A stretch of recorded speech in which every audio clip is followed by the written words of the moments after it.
विघ्नेश्वराय वरदाय सुरप्रियाय लंबोदराय सकलाय जगद्धृताय नागाननाय श्रुतियज्ञविभूषिताय गौरीसुताय गणनाथ नमो नमस्ते। ब्रह्मा मुरारी त्रिपुरान्तकारी भानुशशि भूमिसुतोऽधश्वः गुरु च शुक्रः शनिराहुकेतवः सर्वे ग्रहाः शान्तिकरा भवन्तु। कर्पूरगौरं करुणावतारं संसारसारं भुजगेन्द्रहारं सदा वसन्तं हृदयारविन्दे भवं भवानी सहितं नमामि। या देवी सर्वभूतेषु लक्ष्मीरूपेण संस्थिता नमस्तस्यै नमस्तस्यै नमस्तस्यै नमो नमः। ओम सर्वमंगलमांगल्ये शिवे सर्वार्थसाधिके शरण्ये त्र्यंबके गौरी नारायणी नमोस्तुते। वसुदेवसुतं देवं कंसचारुणमर्दनं देवकी परमानन्दनं कृष्णं वन्दे जगद्गुरु। गुरुर्ब्रह्मा गुरुर्विष्णु गुरुर्देवो महेश्वरः गुरु साक्षात् परं ब्रह्म तस्मै श्री गुरुवे नमः तस्मै श्री गुरुवे नमः। हरिः ओं दीपक देवता आवाहनं समर्पयामि। नवग्रह देवता आवाहनं समर्पयामि। ओम श्री विष्णुवे नमः श्री विष्णुवे नमः श्री विष्णुवे नमः। ओम गंगणपते नमः सर्वो देवी देवता आवाहनं समर्पयामि। हे प्रभु, हम गलती हुई भूल चूक हुई माफ पे है प्रभु। हमारे एकादशी व्रत निर्वाह करावो तो पूर्ण कराए दे है प्रभु। नारायण हे हरि। हाँ तो चल हम स्टार्ट करते ही। अब तनी से भाई धीरे से बोलत जाऊ। तनी में कथा पढ़त है। हाँ जोर से ना पढ़ तनी। ओम श्री गणेशाय नमः। मुनि श्रेष्ठ तथा विद्याभूषण श्री व्यास जी श्रोतागणों से कहते हैं कि एक समय नैमिषारण्य में शौनकादिक इत्यादि 88 सहस्त्र ऋषि वृंद एकत्र होकर परस्पर विचार कर रहे थे कि कलयुग आ रहा है। इस कलयुग में प्राणियों को महान दुख प्राप्त होगा, अतः इस दुख से लोगों को बचाने के लिए क्या उपाय करना चाहिए। उसी समय श्री व्यास जी के परम शिष्य पौराणिक सूत जी अपने शिष्यों के सहित उस स्थान पर पधारे। श्री सूत जी को देखकर ऋषि लोग खड़े हो गए और श्रद्धा पूर्वक उठकर साष्टांग दंडवत किया। इस अवसर पर कवि की ये युक्तियाँ कितनी सुंदर जचती हैं। अतिथि देखी उठ कर मिले भरे उरे अगम सुप्रेम चंचल साधु प्रवीण का यह सुकर्म अरुनेम। आवत ही हरि से नहीं नैनन नहीं स्नेह तुलसी तहाँ न जाइए कंचन बरसे में है। याते कहत पुकारी के सकल सुनहु दे कान हेमदान गजदान ते बड़ो दान सम्मान। साधु साधु को देख कर खिल उठता ज्यों फूल वह उठती है नेह की चंचल सरल दुकूल। चौपाई है। दलन मोह तम सो सुप्रकाशु बड़े भाग्य उरया वहीं जासु। उघरहि विमल बिलोचन ही के मिटहि दोष दुख भव रजनी के। जय श्री नारायण हरि।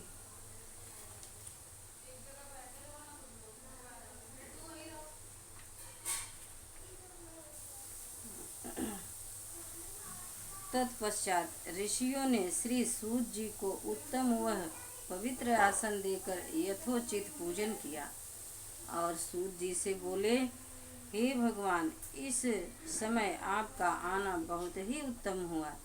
इस अवसर पर आपका शुभ आगमन ठीक उसी प्रकार है जैसे हम लोग शोक सागर में डूब रहे थे।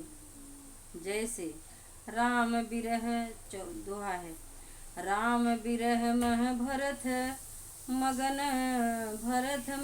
मन होत विप्र, राम विरह सागर मह भरत मगन मन होत विप्र रूप धरि पवन सुत आई गयो जिनमि पोत। अर्थात हम लोग शोक सागर में डूब रहे थे। अपने नौका श्रेय से हम लोगों का उद्धार करने के लिए पदार्पण किया है आपने।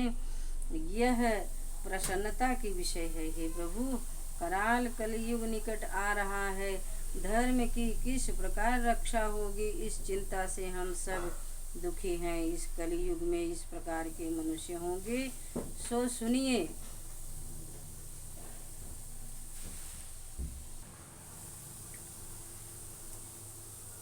सुनिए कैसे कैसे कलयुग में मनुष्य होंगे। भगवंत कथा न रुचेगी जिन्हें, नहीं शास्त्र की बात पर ध्यान धरेंगे। पढ़ के अंग्रेजी कहावेंगे साहब, होटल में मदपान करेंगे। करे खंडन तीर्थ मंदिर का नहीं, पुण्य कथा अरुदान करेंगे। कभी चंचलती अपराई, चाहे घर की घर नीक अनुमान करेंगे। अबला तन देखी जवान सभी, निज मात पिता को नहीं वे चाहेंगे। सब झूठ है पूजा विधान यो मंत्र, परस्पर सब यही बात कहेंगे। जन भांग धतूर अफीम नशा में, निरंतर वे बिन होश रहेंगे। बिगड़े ही फिरेंगे बिन पंथ के, वो बिन घाट के चंचल जो बहेंगे। अतः हे भगवान, व्रत अथवा तप करके जिस प्रकार वांछित फल प्राप्त हो, वह कृपा करके कहिए। ऐसी हम लोगों की इच्छा है। बंदोपद धरि धरणी सिर, विनय करऊं कर जोरी। वरण रघुबर विमल यस, श्रुति सिद्धांत निचोड़ी। अति आरत पूछो मुनि राया, रघुपति कथा कहूँ करिदाया। अतः शौनकादि ऋषियों की प्रार्थना पर श्री सूत जी बोले, अतः हे भगवान, व्रत अथवा तप करके जिस प्रकार वांछित फल प्राप्त हो, वह कृपा करके कहिए।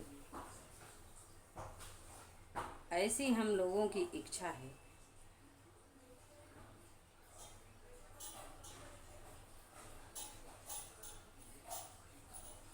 यह हमने पढ़ा। शौनकादि ऋषियों की प्रार्थना पर श्री सूत जी बोले, ऋषिगण, आप धन्य हैं। आप जैसे मनुष्य ही सत्य पुरुष कहे जाने के योग्य हैं, जो कि परोपकार के लिए चिंता करते हैं और दुष्टों के कष्ट पाने पर भी उनको सुख ही देते हैं। गोस्वामी तुलसीदास जी ने ठीक ही कहा है। तुलसी संत स्वयंभू सम, फूल फल ही पर हेतु। इतते ये पाहन हनत, उतते वे फल देत। साधु चरित शुभ सरिस कपासु, निरस विशद गुणमय फल जासु। जहि सहि दुख पर छिद्र दुरावा, वंदनीय जहि जग यस पावा। भले भलाई पे लहे लहे नीचाई नीचु, साधु सराहिए अमरता गरल सराहिए नीचु। हे परोपकारी शौनकादिक ऋषियों, इसी प्रकार लक्ष्मीपति श्री विष्णु भगवान से एक बार नारद मुनि जी ने पूछा था, जिस प्रकार आप लोगों ने मुझसे पूछा है। इसलिए संध्या करने के बाद जिस प्रकार इस प्रश्न का उत्तर श्री भगवान ने दिया था, उसी प्रकार मैं आप लोगों के समक्ष कथन करूँगा।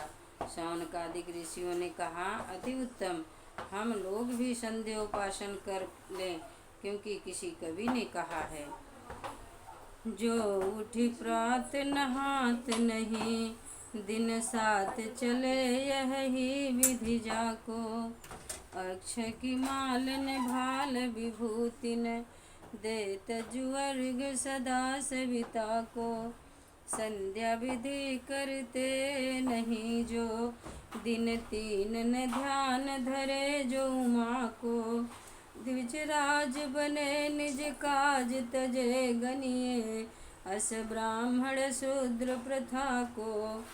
इसके पश्चात संध्योपासन से निवृत्त होकर सब लोग श्री सूत जी महाराज जी के सामने एकत्र हुए।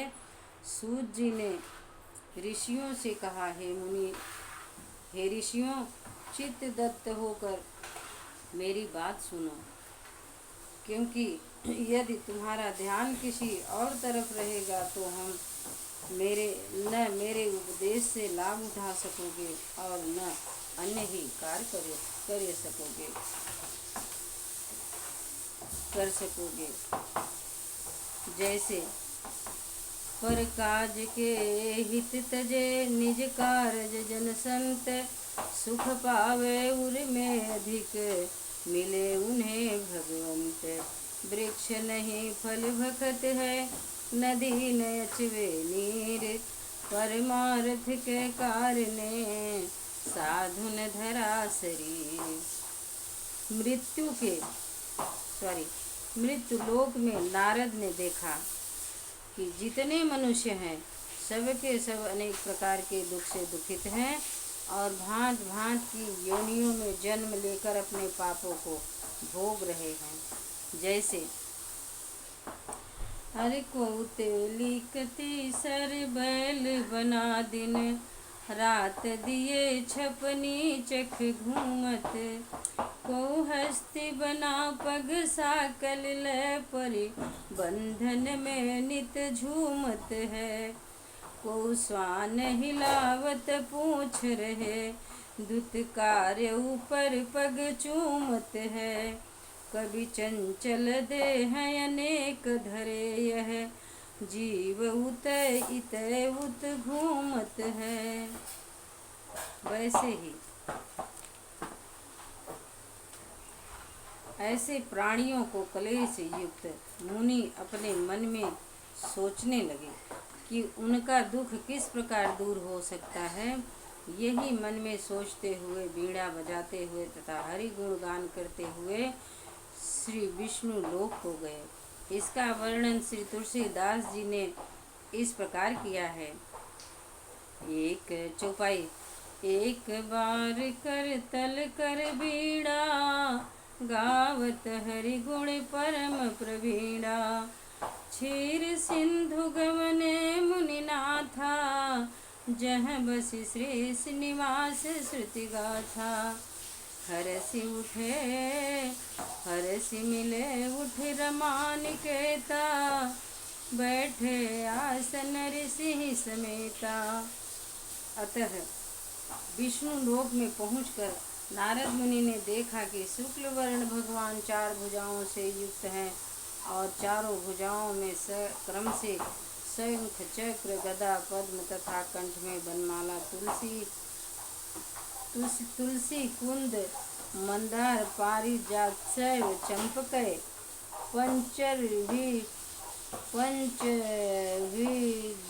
पंचविग्रहिता माला बनमाला विभूषिता सुशोभित है। ऐसे देवों के देव तथा स्वामी भगवान की नारद जी स्तुति करते हैं। हे भगवान, आपको साष्टांग दंडवत है। आप वाणी और मन से परे हैं। आपको प्रणाम है। आपके अनेक रूप हैं। आपकी शक्ति अनंत है। आप आदि मध्य और अंत से रहित हैं। आप निर्गुण और तीनों गुणों में सत्य रज तम की आत्मा तथा संपूर्ण प्राणियों के आदि कारण एवं अपने भक्तों के कलेश दूर करने वाले हैं।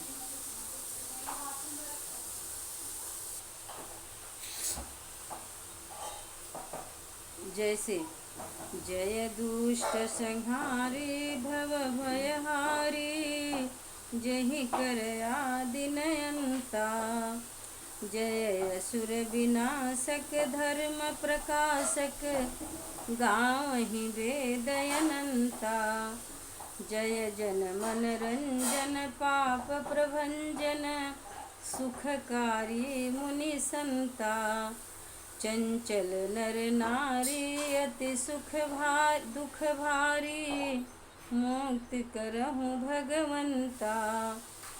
हे भगवान, इस प्रकार नारद जी के मुखारविंद से स्तुति सुनकर भगवान ने नारद जी से पूछा, हे नारद जी, आपका आगमन वैकुंठ लोक में किस लिए हुआ?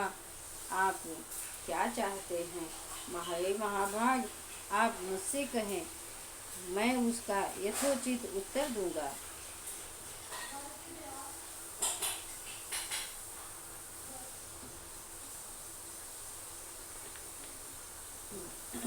नारद जी बोले, हे भगवान, मैं मृतलोक से इस समय आ रहा हूँ।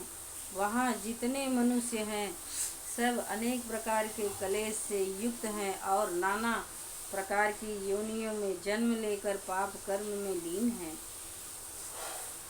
इसलिए हे भयहरी भगवान, ऐसा उपाय बताइए जिससे उन प्राणियों का दुख छूट जाए। यदि आप मुझ पर कृपा रखते हैं तो कहिए, मैं सुनता हूँ। हे प्रभु, श्री भगवान ने नारद जी से कहा, हे नारद जी, तुमने भली बात पूछी है। इससे संसार का कल्याण होगा। प्राणी पापों से मुक्त होकर परम पद को प्राप्त होंगे। हे नारद, इस दोहे को परोपकार में ही लगाना चाहिए। हे मुनि श्रेष्ठ नारद, मेरा तो स्वभाव ही ऐसा है। जो एक छोटा सा उपाय मैं आपसे कह रहा हूँ, ध्यान से सुनो। इसी से मानव का कलयुग में कल्याण होगा। हे नारद, तुम्हारे स्नेह से मैं कह रहा हूँ।